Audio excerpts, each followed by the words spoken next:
बात यह है कि वो तुमसे रिश्ता रखना ही नहीं चाहता है। बात यह है कि पहले तुम्हें अपनी पढ़ाई पूरी कर लेनी चाहिए।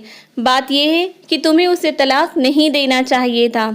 बात यह है कि तुम्हें पता लगाना चाहिए कि गलती किसकी है।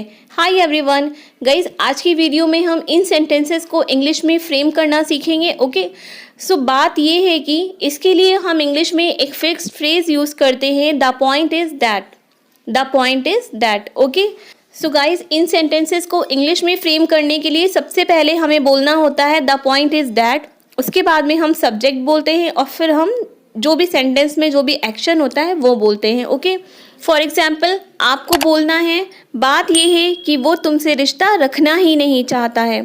तो इसके लिए आप इंग्लिश में बोलेंगे the point is that he doesn't want to have a relationship with you. The point is that he doesn't want to have a relationship with you. Okay, your next sentence is बात यह है कि पहले तुम्हें अपनी पढ़ाई पूरी कर लेनी चाहिए।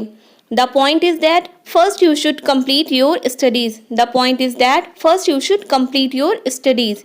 Next sentence is बात यह है कि हमें जल्दी निकल जाना चाहिए। The point is that we should leave early.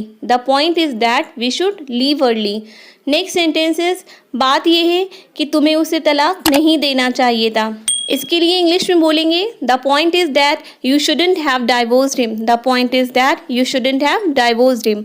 Next sentence is बात यह है कि तुम्हें पता लगाना चाहिए कि गलती किसकी है। The point is that you should find out whose fault is it. The point is that you should find out whose fault is it. Okay, next sentences बात यह है कि मैं कल पार्टी में नहीं आ पाऊँगा। इसको इंग्लिश में बोलेंगे the point is that I won't be able to come to the party tomorrow.